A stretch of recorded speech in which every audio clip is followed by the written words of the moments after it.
Hello, it's Fat Penguin 96 here with the next round of the XRL Formula Gulf. This is round 2 at Hockenheim, and as you can see, running really wide. If you put a tyre over the curb there, it just pulls you out. We're in qualifying right now, and this is one of the first laps I'm going to show you.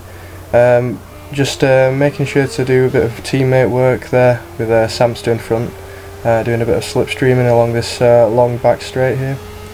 And looking, as you can see at the top right, down by quite a few tenths on my normal, so because of running wide that has lost me a lot. So I'm getting out of the way so I can continue the lap there, and coming through to get quite a nice middle sector so far, just clipping that curb and making sure not to hit the sausage curbs, as the curbs are pretty deadly around this track. You really do have to watch that, because if you hit the sausage curbs, you pretty much have to just catch your car before you lose it. Using a nice amount of curb and running right up to the exit. That exit curb again, if you put a tyre over that, will just suck you out into the gravel. Taking a nice line through there, getting good entry and then getting on the power nice and early.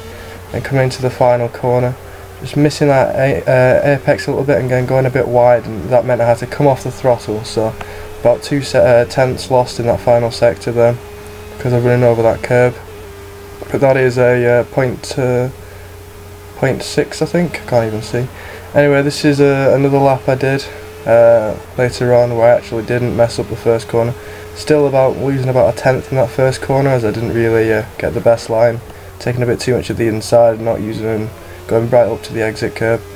But as you can see, I'm a lot closer to Sam on this lap, so I'll get a lot more slipstream, and Sam got a poor exit, so we should become closer and closer the whole way down this straight and gain quite a lot of time.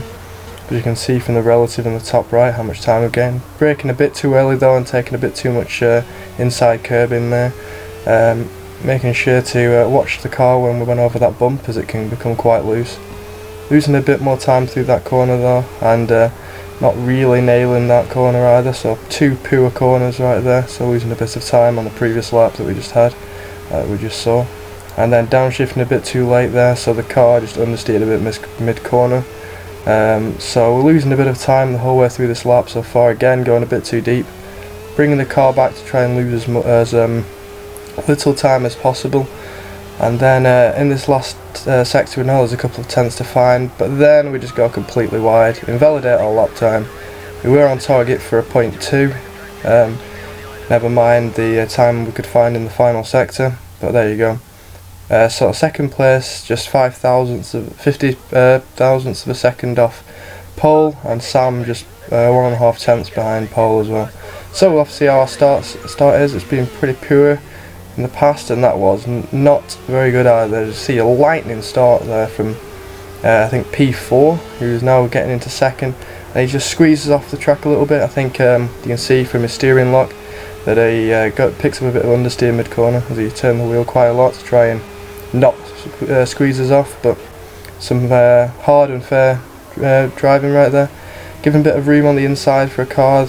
Wasn't sure where they were at this moment, even though if you'd looked in the mirror they had backed off quite a long time ago.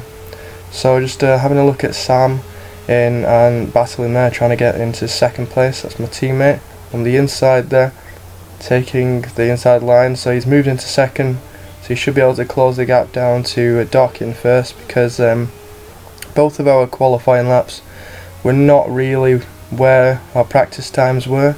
We were both a bit disappointed with those laps. I just saw I was up quite a bit on the lap I just showed before. So we do I think we had enough pace really to catch up to Doc and maybe even go for the win. But of course I've dropped back from a poor start once again.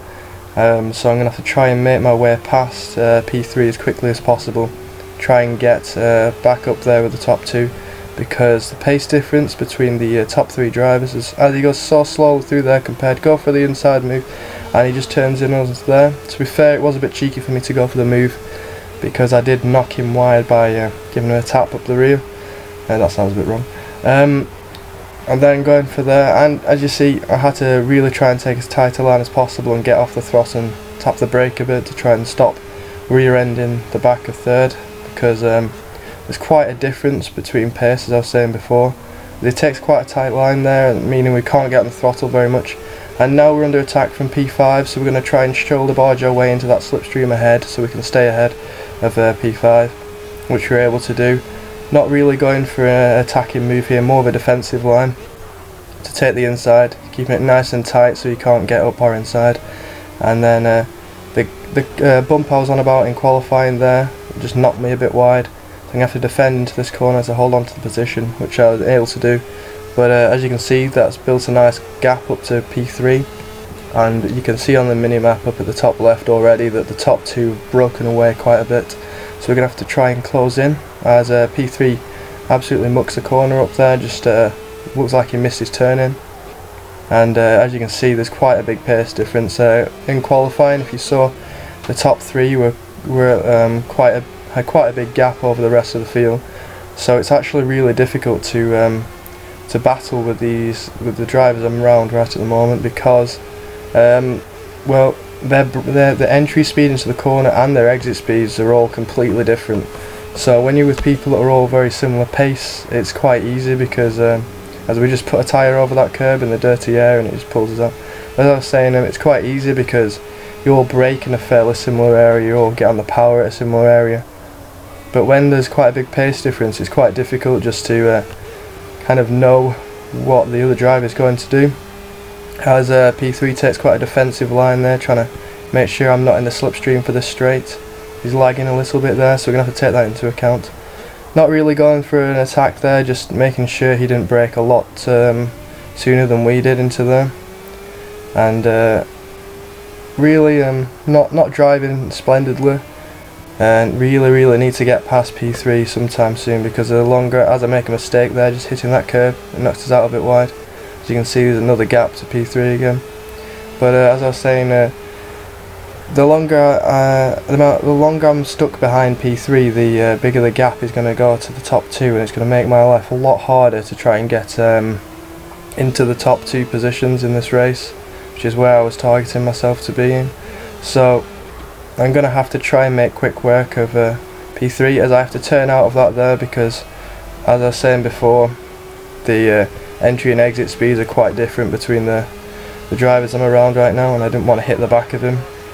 So just going a bit over the track limits I think there to try and avoid that incident. We got a good run through there, and then understeered right on the exit, and over the curb we go, which is a big problem. If you make a mistake on that first corner, you will feel the effects all the way down here, because you need to be close to the car coming onto this straight to have a go into the double right-hander.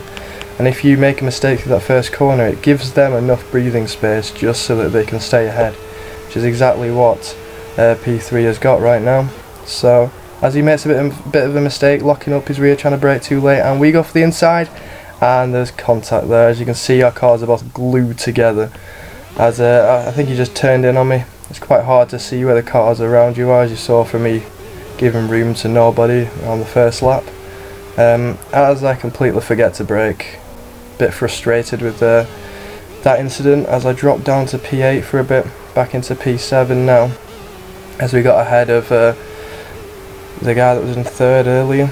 So now we have made life even harder, because we have to make our way through even more cars. So hopefully we'll be able to get on the back of P6 soon, as he goes a bit too deep I think through this corner. So we'll just try and get onto the back of him and make a quick overtake if we can. And coming into the two corners, he goes a bit deep, and I decide, you know what, I might as well just follow him. So I keep to the inside so that the car behind can get through, but it looks like he also has a slowdown, so I think all three of us followed each other off the track there, as soon as we all start accelerating at the same time. So I'm going to try and make the move, as you can see, carrying what was quite a conservative line through that corner and carrying a lot more speed, going for the overtake on the outside right now. I can brake a lot later on the outside, because the apex I'm aiming for is different, it's not where the curb is. So quite an easy move there, as we just pop ahead right now, as you can see in the mirror. And we should have a better exit, because the car behind dropped back a bit, so we shouldn't really need to defend coming into the double right-hander here. But the gap is about 8 seconds, somewhere around there, to the car ahead right now. So we're going to have to try and close that gap down. As you can see, cutting ahead now to lap 8. and we're about a second or so behind the car ahead now. So just going to try and close that gap in the remainder of this lap, and then try and get past these few cars ahead. As you can see, we were already gaining in just these few corners, so there are 3 cars ahead, so that should get us into 3rd place, which is probably the best we can look for now in this race, seeing as the top 2 are 20 something seconds ahead of these guys already in the race, I think. So we're just going to have to settle for 3rd, I think, try and get past these guys, set some good laps, build a gap up to them, as we take a bit too much curb on the inside, and that's how the anti-cut should work. Lose you a bit of time, which is always good to see. Again, not really going for a dive bomb or anything, I was just taking the inside line just in case he broke a lot earlier than me. Turns out he outbroke himself, so just taking the line there and pulling ahead into P5 now.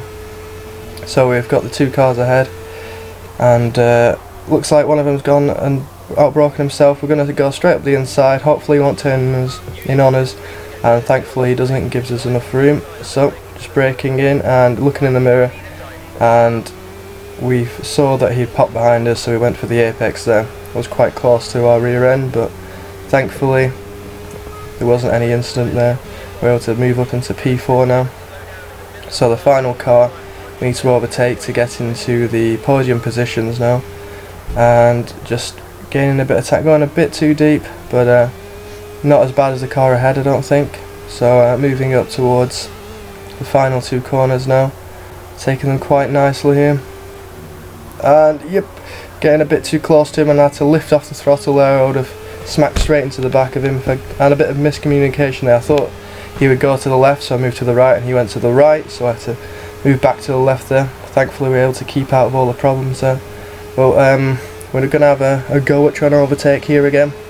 Just going to go up for the inside, go for a dive bomb, brake nice and late, and then go down to first, because we can see this, open up the steering a bit, because I thought I was going to hit the back. If he lost control and went to the right, I would have to turn to the left there and hope that the car alongside would give me room.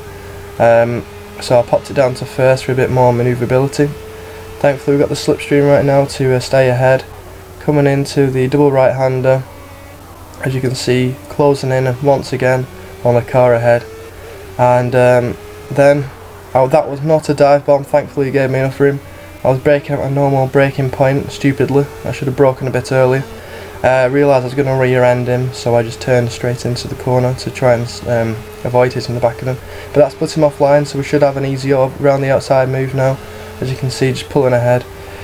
I actually prefer the around the outside move for that corner, because you can just carry the entry speed. And I know I had better entry speed than the cars around me, so it shouldn't be too hard to pull the move off. But yeah, that is P3 right now, so thankfully we're able to pull ahead. I mean, we need to pull ahead of the rest of the grid now, hopefully get a gap. That is all we can really hope for at this point of the race. Now cutting to my fastest lap of my race, so this is lap 13 we will be watching. Like happened, Sam actually made a mistake. He's in P2 right now. On the turn 1 right here, he got a bit too wide on the exit curb right there and went into the wall on the right, so he's got aero and suspension damage. So that's why the time is dropping so much to him right now.